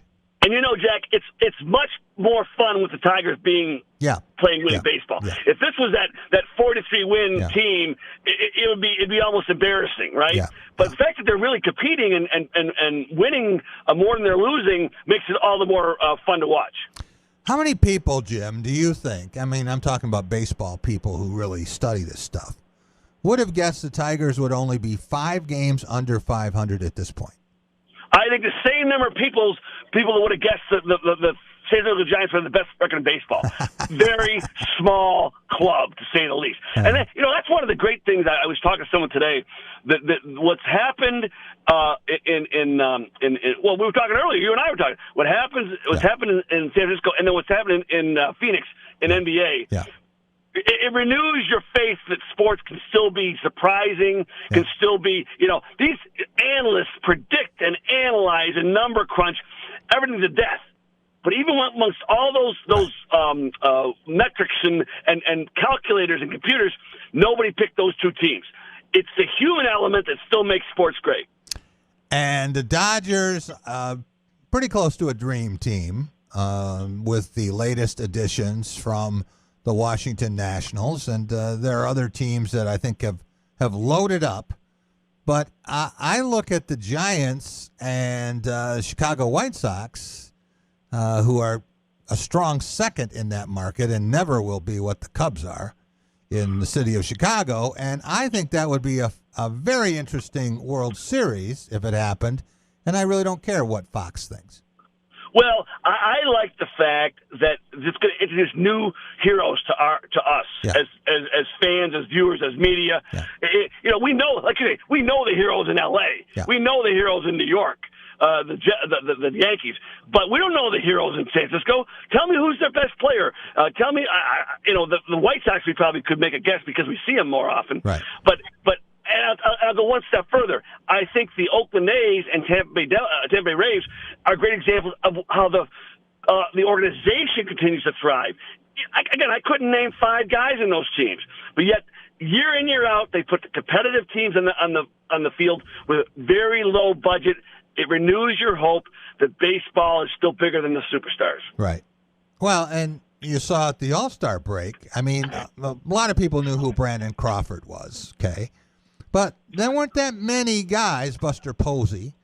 If you asked baseball fans, I mean, people who go to a lot of games, if they could give you the starting lineup for the Giants, I'll buy dinner for the first one who can do it. Well, and remember, too, Bruce Bochy just retired. A Hall of Fame manager, Bruce Bochy, if anything, you think there'd be a lag with him leaving. Yeah. Right? There'd be a downturn. But no, I mean, again, I would guarantee you, if we look at the front office of teams like Houston, San Francisco, Tampa Bay, Oakland, you're going to find very respected front office people, a lot of experience, a lot of continuity, not guys coming and going, because they're just too good for too long for anything else to be the fact. All right. While we're talking about front offices, it's amazing the difference in the Detroit Pistons. And with a key free agent acquisition, with some draft night magic and 3 first-round picks a year ago, and a little break with the ping pong ball, and then the acquisition of Motorcade, is what we're calling Cade Cunningham. When you think about where the Pistons are right now, it's been a long time. I've got to go back, at least a decade and a half, where there was this much excitement about Detroit basketball. Well, I'll go one step further, Jack. I can't remember when there was this much excitement about the Summer League. Yeah. Even when the Pistons were good, you didn't hear much about the Summer League and all the prospects and all the. I mean, they've got 4 or 5 starters playing in the Summer League this year. And that's, to me, is an example of how well this franchise is being run now and how far it's come. Right. And the stars of the Summer League today are the All-Stars of tomorrow. So it's very exciting for Piston fans. And I do want to bring up one point. I think it's absolutely ridiculous. Yeah. Some of the posts I've heard about and read about how Cade Cunningham was outplayed last night by the second pick. I forgot his name already. And Jaylen my gosh, Green, Jalen Green! What a bad pick was made. They made him miss. Oh my! After 1 or 2, that's ridiculous. And I heard another tirade today by someone that you know very well, and is often a guest on your TV show, who was beating up Killian Hayes. At 19, he says he's a bust, and they ought to move him out. At 19, with less than 1 year experience, he was advocating get rid of him. It's way too soon for these young guys. Yeah, there's a phenomenon in the media, Jim, and I call it premature evaluation. It sounds like something else, but it's something. It could be either one. Yeah. And you know what I'm talking about, who I'm describing that I was listening to today, right? Oh, I think I have an idea. Yeah. And you got a hint, yeah. Yeah, so I think that there is a danger, okay? And I would just advise some media friends, and especially our listeners, don't make a fool of yourself. Okay, don't come out here after 1 or 2 preseason games and make a pronouncement. One of the things I like to do is after an opening day baseball game, just tuck away some of the columns that are written by people who tell you what's going to happen for the next year, and they're almost always wrong. Yeah, it's the nature of sports. And now you think that they're doing this based on a preseason, not even a preseason game. They're talking about a summer league game. Right. And so they're making these bold pronouncements about who's going to be great, who's going to be good, who's a bust. They don't know anything. Look at Killian Hayes for a minute. He's 19. He came from France. He's only had 1 year. Last year was such a throw-up year because of COVID, right? So a lot of us, Jack, at 19 couldn't go to the bathrooms by ourselves, right? And here's a guy who's trying to make an NBA. Who knows what he's talented. He's got abilities. Give him a chance to grow. He's 19. How would you possibly write someone off at 19 for any reason? And I'll give you 2 names: Chris Middleton and Spencer Dinwiddie, who the Pistons both gave up on way too soon, and having both those players come back to haunt the Pistons. And we are in an era, Jim, in the media. I won't even talk about social media, but in the media where everyone is trying to be first. And so it's all about hot takes. You know what happens when you have ridiculous hot takes is you get burned. Of course. And now, you get fans who are, they have a forum now, and that's fine. They're entitled. But, some of them, if they've had a couple of beverages along the way or something else that they've been ingesting, and they come back and the next day they look at something and they say, this is really kind of ridiculous. I got to tell you a story. This was Sunday night after Press Pass, and the show wasn't even over. But I'm getting texts from someone I didn't know or instant messenger posts filled with obscenities over something that Tom Crawford and I had talked about. And I didn't respond, and within 24 hours, the person had realized that they had made a jackass of themselves, and they sent me this long apology. That was very nice. I appreciated it, but it wasn't necessary. It didn't have to happen in the first place. And you think about people now who are talking about what Killian Hayes' career is going to be like. Please. Well, Jack, you were a sports editor for a long time. I think it was 107 years. You were the editor of a major market newspaper. Well, I wasn't the editor, but I was a columnist and writer. But you were a senior person. Yeah. Tell me though, wasn't the rule always get it right? Yeah. Get it right. Now the rule has become get it first. Get it right appears to have fallen way off the list of important items. Yeah, and be provocative. And it was okay. Yeah. I mean, you always want to have something that's interesting and worthy of debate. That's the whole point of being a columnist, is something that people will talk about. But you probably don't want to say something that people in the profession say, that is so ludicrous, we're just going to save that one. And Jack, it happens all the time. One of the great movies of journalism of all time, as far as I'm concerned, that's All the President's Men. If you remember watching that movie, they had this story about the Watergate break-in down to the screws, and yet the editors kept saying, we want more proof, we want more sources. My goodness, they brought down a government, and yet they had to be absolutely to the nth degree accurate. Now it's like, well, if it's close, we'll go with it. And it's from a journalist standpoint, as a journalist by training, it's embarrassing sometimes. I heard Woodward and Bernstein in a television special that was done later, and they said our toughest job wasn't developing the sources and dealing with Deep Throat, their secret source. It was really convincing Ben Bradley at the Washington Post that they had enough. Yeah, Ben Bradley was the ultimate arbiter of that. It wasn't the readers. Yeah. If you couldn't convince him, it wasn't going. And let's face it, it used to be that way in sports. You didn't quote somebody unless you had permission. But now it's like. And part of it's because what you said a second ago about the person that was chastising you. It's so easy now. It's way too easy to throw a thought on a Twitter, to throw a thought on not a thought, and push a button and it's gone. Right? It's out there. Right. Used to be we had to think about it before you did that. So, what are you watching with these summer league games, and what do you think the goal is? Oh, well, I know what I'm watching. I want to see a player work on his things that he's not very good at. Mm-hmm. I don't want to see, if a guy's a high flyer, I don't want to see him throwing down 6 dunks a game. Right. I know he can do that. I want to see a player working on what he needs to work on. With Killian Hayes, that's shooting. With Cade Cunningham, it's not as many things, but I want to see him shooting his long shots. Mm-hmm. I know he can play underneath, right? So I think that's what I look for is working on and learning to work together as a team. Now part of Cade Cunningham's issue is the passes he's throwing right now, even Killian Hayes, those players who are missing him won't miss him during the regular season. They aren't going to be there in the regular season. Right. They're making passes that are kind of over the head, figurative of these teammates right now. But I want to see him making those passes because in the regular season, when he's got all stars and NBA players on the receiving end of those passes, they're going to be completed. They're going to make so work on their game, the stuff they need to do, not the stuff they do well.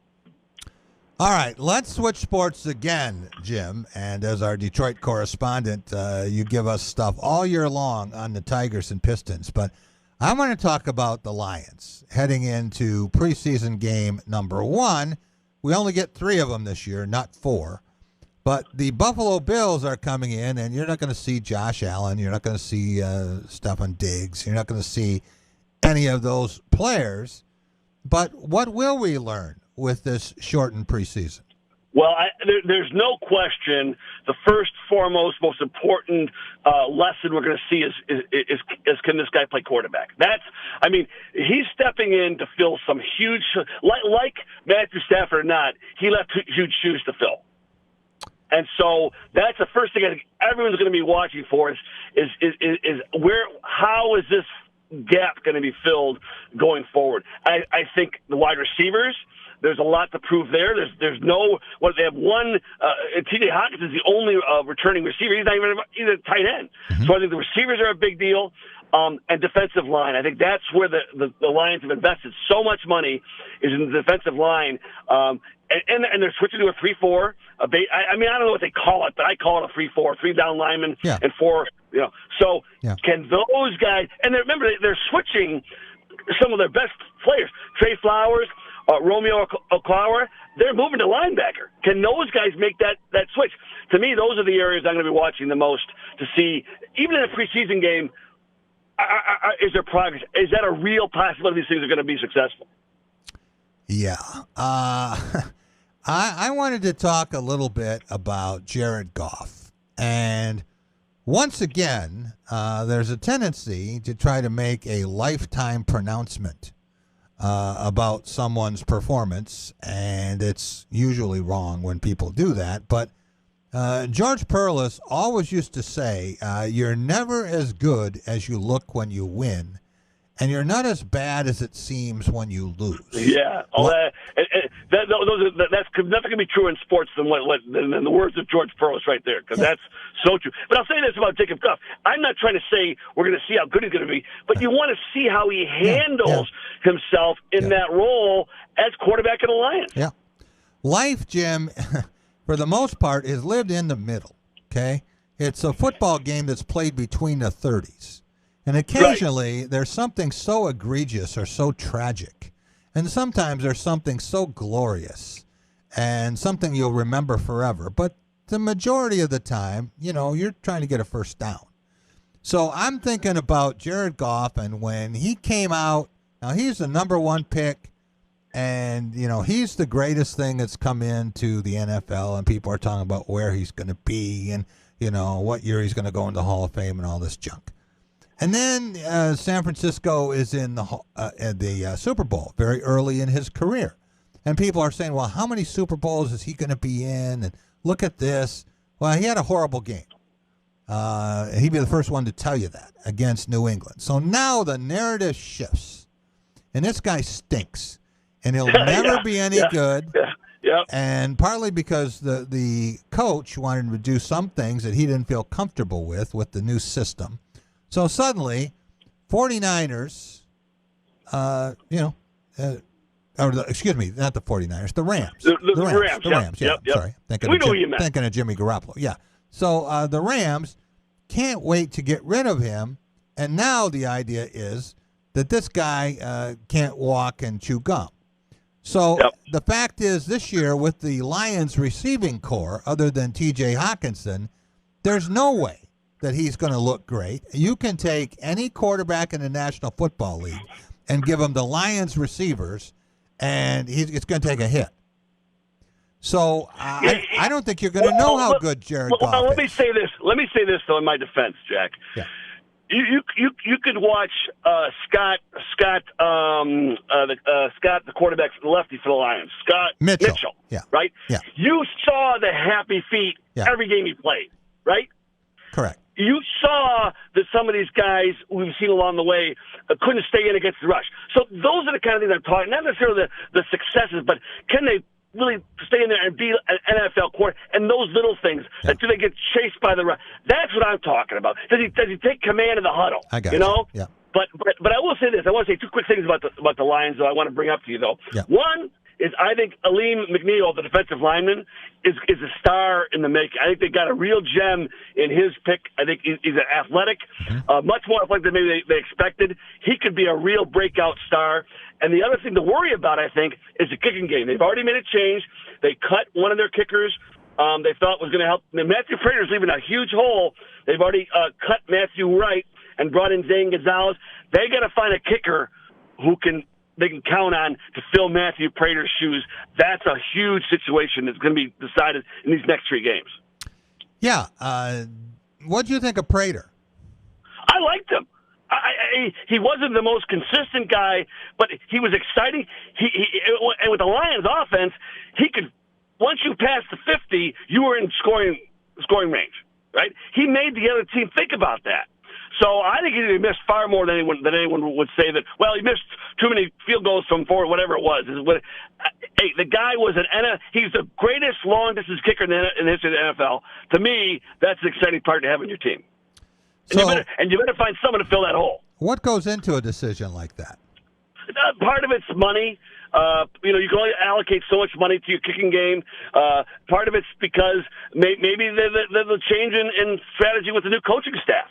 Maybe they didn't like the fact you can kick long field goal. I want a guy who's going to be money from 30 to 40, and I'll live with a guy that misses who knows? But there's a lot of factors go into it. But you better find someone to replace him because he was a huge weapon for the Lions.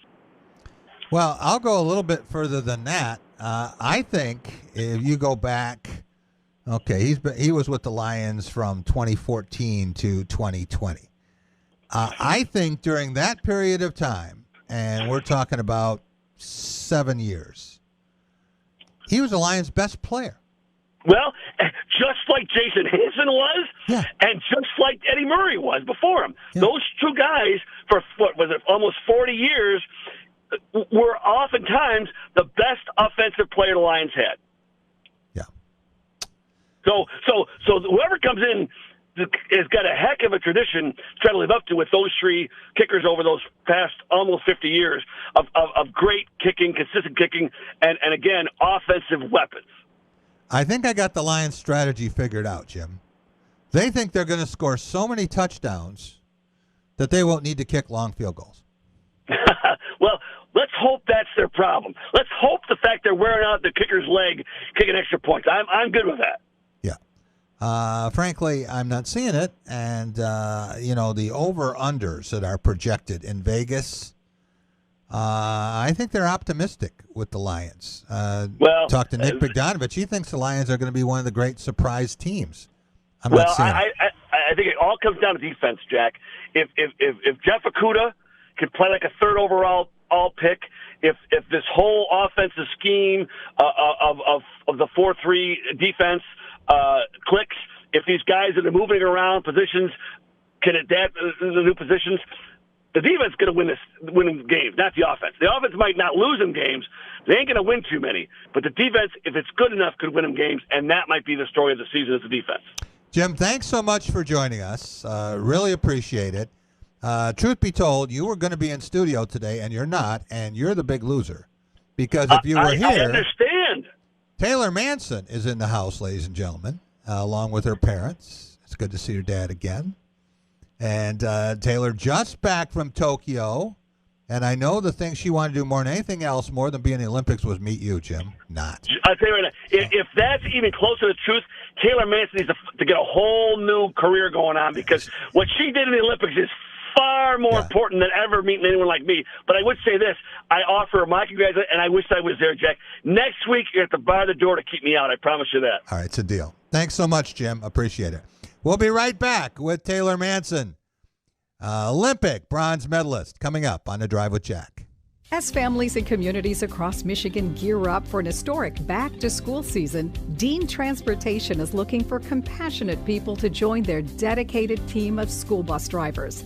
They offer competitive wages and paid training, quality benefits, flexible schedules, and most of all, endless opportunities to make a difference.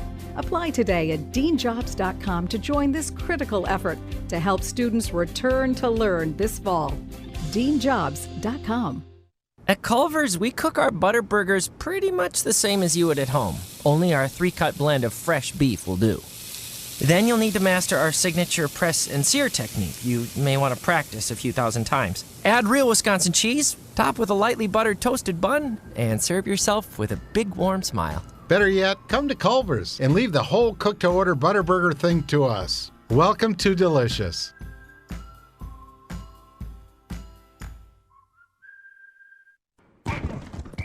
Welcome to Be the Referee with veteran MHSAA official Sam Davis. One of the long-term strategies in the game of football is deception.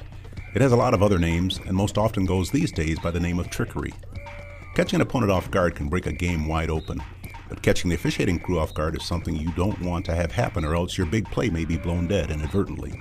That's why during the pregame meeting the officiating crew has with each head coach, one of the questions that will be asked is, Coach, do you have any trick plays that we should be watching for? And coaches, who are usually tight-lipped about a lot of their strategies, will be very open and describe in detail anything fancy that's in the playbook for that game.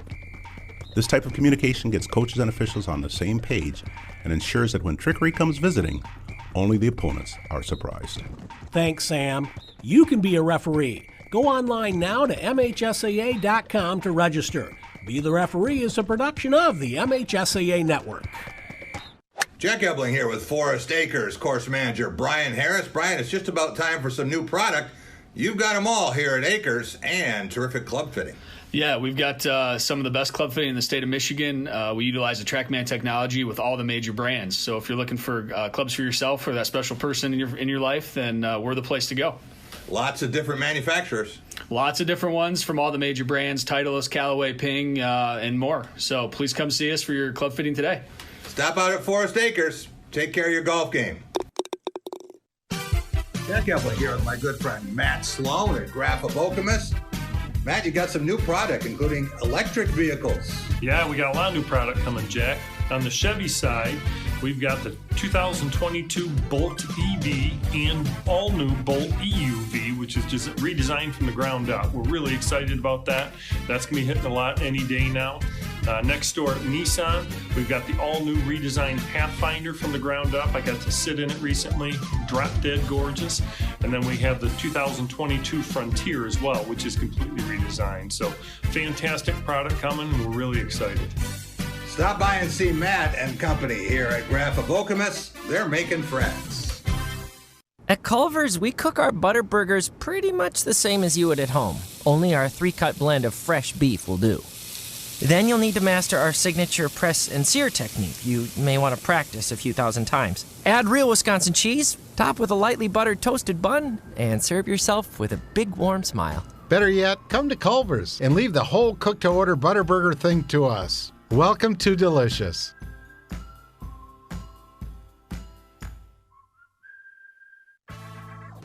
I'm Tony Cuthbert with your Spotlight Sports Update. The Tigers won the first of a 3-game series with a 9-4 win over the Orioles in Baltimore last night. Willie Castro went 2-for-4 and had 3 RBI for Detroit. Tigers outfielders Akil Baddoo and Derek Hill collided while making a play in the bottom of the 8th inning, but both were able to walk off the field. The series continues tonight with Tarek Skubal going to the mound for Detroit while Matt Harvey gets the start for Baltimore. The Pistons lost to the Houston Rockets 111-91 last night in Las Vegas. Number 1 overall draft pick Cade Cunningham led Detroit with 20 points. The Pistons look to notch their first Summer League win against the New York Knicks on Friday. And the Lions signed veteran kicker Zane Gonzalez as the search for Matt Prater's replacement continues. Gonzalez and Randy Bullock will now compete to be Detroit's place kicker. You're listening to The Drive with Jack Epperling. Just trying to grind through camp here. Good fundamentals, build our conditioning, just keep getting better every day. SpotlightMediaStudios.com. Thank you, Bill Belichick. Appreciate that. Alex, very happy to be joined in studio by Olympic bronze medalist and the pride of East Lansing, Taylor Manson. Taylor, welcome home. Thank you. Thank you for having me. And you have a couple of very important guests here. Do you want to do the introduction on Damian and Tasha Manson? Yes. I have my father here, Damian Manson, who also played football at Michigan State. Yeah. And my mother here, Tanisha Manson, and she also went to Michigan State. Yeah. It's kind of like college sweethearts, right? Yes. How much do you know about your dad's football career? I know a few things. Yeah? Probably not as much detail as you. You know what, you know what number he wore? 31. There you go. Right? 31 flavors of success. That's what we call it, right? All right. Let's talk about your experience and the dream that was realized early in your career. A lot of athletes go much further on. They're not Florida Gators when they finally get to the Olympics. How was it different from what you had envisioned? It was different mainly because the fans were not able to be there. That was like walking into like an empty stadium was kind of like, okay, we're kind of missing something. Yeah. But I mean, it was still as intense, I feel like, as I imagined before going. But yeah, I just wish I could have my parents there. But you know, for Paris, they'll be there. There you go. All that is motivation for the next one, right? Yes. Yeah. And different color medal coming up, too, right? Yes. You do that. And more. And more. And more. So take us through this. And you made history in the first mixed 4x4. Yes. Men and women running together. The process for this, obviously, you've had such a sensational stretch here with what you did for the Gators. And getting this opportunity and then finding out that you were going to be in the first 4x4 mixed race in Olympic history. Yeah, that was honestly a really great experience. And before that, I didn't even know like how they're gonna select it up until like after making the team. But knowing that I would be a part of that first team in the Olympics, it was pretty exciting. So, in terms of that being, I mean, you never really practiced that at Florida, did you? Did you work out and doing handoffs with the guys and anticipation or something like that? No, I have not. So now you're over there and you realize this is it. This is the big show. This doesn't get any bigger than this. You seem very cool in everything you do. But what about pressure, nerves, anxiety? Did you sleep all right? Yeah, I slept pretty good after getting used to the hard cardboard beds. Oh, yeah. Yeah. I mean, the about mattress that. was firm, but it was on cardboard, which was crazy. But Yeah. you eventually get used to it. And we heard the rationale for the cardboard beds, too, that they wanted to limit or prohibit some fraternization of athletes. I don't know if that was successful or not. Seemed like they were still dispensing some other items along the way. But in terms of the camaraderie, the association with other athletes from other countries, how much was that depressed too? So we were all still in the same village together. Team USA had their own building since we have such a big team for all the sports. But we still were in the same cafeteria. You technically could still like converse with other athletes, or like if you know someone from a different like country, like go and hang out with them. But I mean, I'm pretty sure it was just not. It was like frowned upon, but like they can't really technically stop you. We do a COVID test every morning, so everyone that's still there is negative. But we were still in the same cafeteria. It's just like they had these little plastic see-through like boxes around each seat, but like no type of like I guess when you're eating, no food going everywhere, or like when you're drinking or talking, it kind of blocks any type of saliva from like touching someone else. So it was very separate when we were together, like in a big room. They did a good job of like protecting us, and we had to wear like gloves in the cafeteria to like get utensils and stuff, even though they like had other people serving us. But I think they did a pretty good job at trying to keep us like safe to an extent, as much as they could do. Yeah. Did you make any friends internationally, people who you didn't know that you met or you struck up some sort of relationship with, or you are going to stay in contact with? Mainly on the team. I've met a lot of new people and made like new relationships. On the U.S. like team? Yeah, on the U.S. team. Yeah. But not too much with the, like internationally. Like at the end, they had like, at the end after like closing ceremony, like we see in like a lot of other countries more so, like when people were done with their event and not as like strict. So I kind of met some people there, but not really like no type of really like a long term, more so just like socialize, say hi, and like what sport you do and stuff like that. And the restrictions, you couldn't see a lot of other events, right? Sometimes athletes would go, and when their events are done, or you get a chance to get the whole Olympic experience. Yeah, correct. Like they wouldn't let us go to any other sport other than your sports venue, unfortunately. So with your parents back here, I think I heard Damien and Tasha screaming from Orlando. Yes. Right? Mm-hmm. So there was also a lot of noise coming from East Lansing, and Jim Bibbs was in my ear talking about all of what was going to happen. How did it feel to know that you had these little Team Manson groups in 2 different states? It felt great. Seeing all the support, especially on social media, like it kind of opened my eyes and realized like how much support I really do have. And I'm really appreciative of everyone who's been supporting me, even before I got to University of Florida and all that throughout my whole career. So I was very appreciative of all that. Robert Hollingsworth, Coach Hollingsworth from Great Lakes Track Club, right? So he's sending me all these text messages about she won this championship back before she gives me like 14 national championships that she won before. And then obviously your family from East Lansing also very, very interested in this. And Judy Brown, very interested now, Judy Brown Clark. You have communications with her since your race? Yeah, she has reached out and told me like congratulations and all that, especially after the trials. I remember that vividly. And what did Coach Bibbs have to say for you? He was very proud of me. He was happy for me. He said congratulations, and even before running, he just told me to go out there and do what you do. That's what he always tells me, and I know what that means. Right. But I'm actually probably going to see him sometime, either tomorrow or the next 2 days. So I can't wait to see him. I don't know if I told you this story when we had you on before, but I was hearing about you before I ever saw you run for East Lansing. And I said, so who's this Taylor Manson? And he just said, she's a superstar.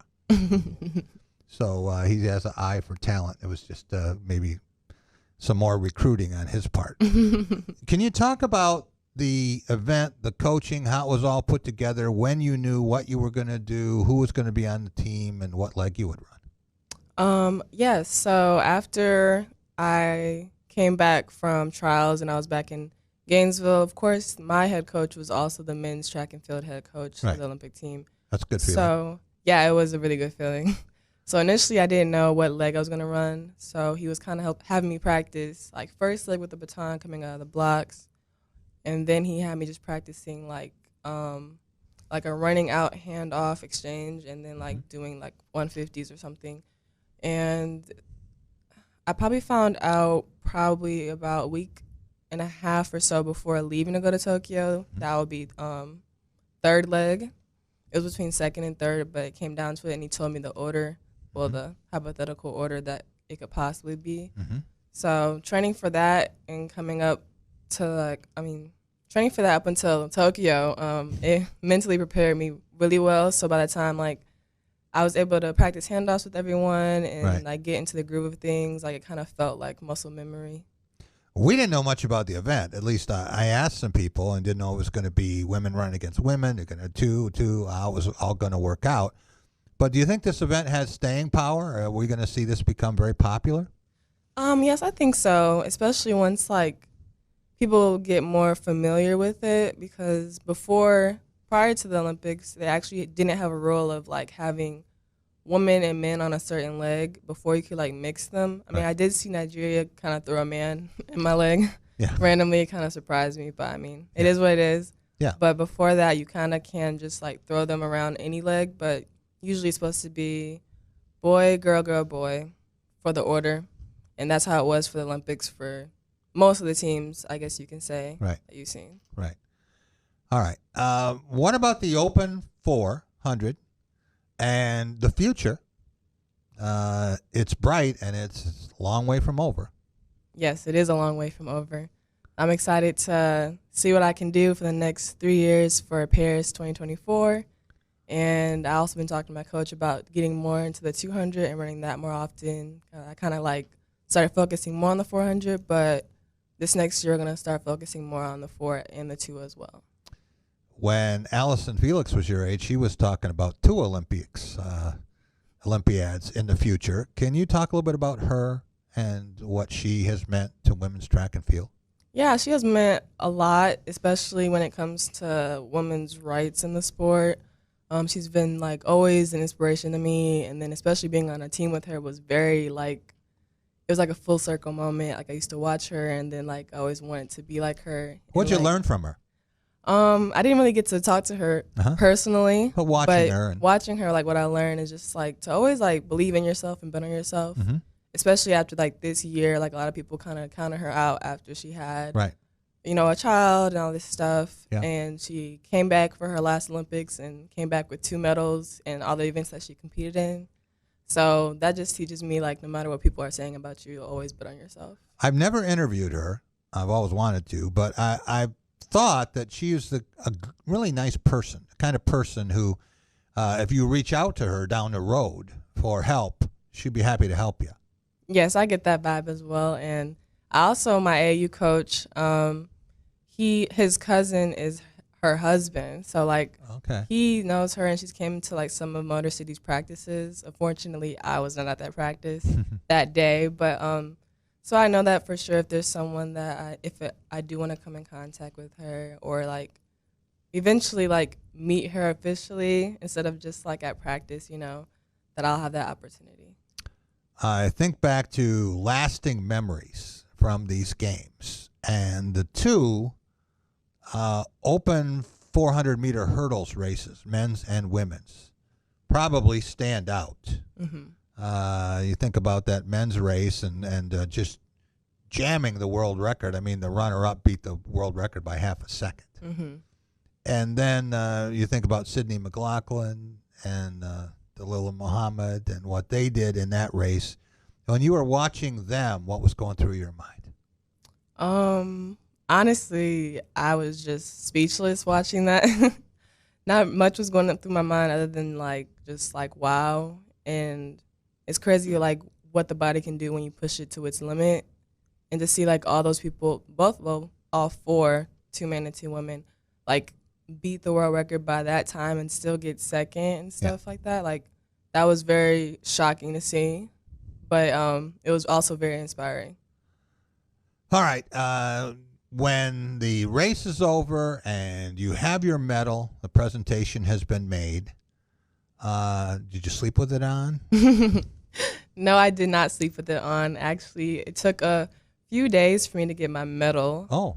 Yeah, it was kind of a mix-up. I guess they didn't send all the medals to the village with us. Like, Okay. they sent 2 to, like, they gave 2 to people, like, at the track, and then, like, they sent the other 2 to the village. But I guess it was, like, a mix-up. So I ended up getting it, like, 2 days after the event, or actually, no, 2 days before I left Tokyo.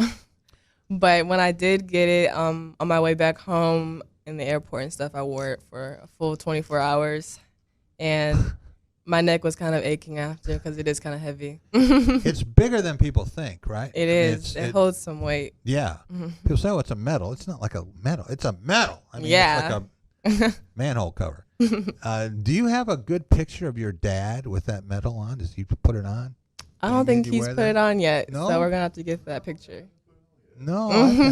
I think the Spartan Dogs are going to want to see the picture of Damien with that medal. You know, it's not like he'd actually won it, but it's the next best thing, right? Yes. Yeah. So now you head back to Gainesville some point soon. Mhm. And tell me about the immediate future. Like with college track? Yeah.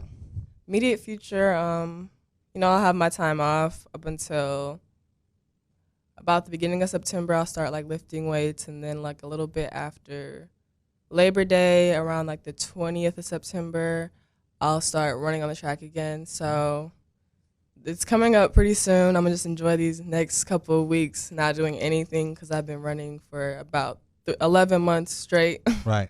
But I have another indoor season and outdoor season, so that's in my immediate future right now. And then World Championships is also next year in Eugene, Oregon. Some track athletes say when they've been in the Olympics and then they come back to college, it's let down or it's not what it had been before. But you're starting to have so much success the way your career has taken off. It's got to be fun for you and exciting to know that, you know, when you line up in the blocks, you know, hey, you've already raced against the best in the world. Yeah, that is a confidence booster for sure, and to know that you're capable of doing the best that you can and competing against the best under pressure. So I'm excited for this year coming up and whatever it has to offer for me.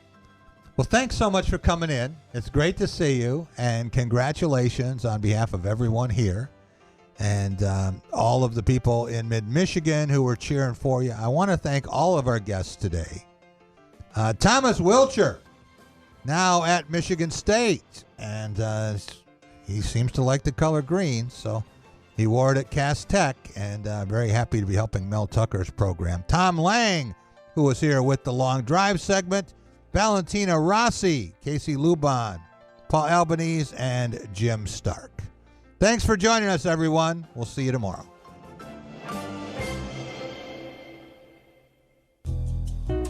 Hi, this is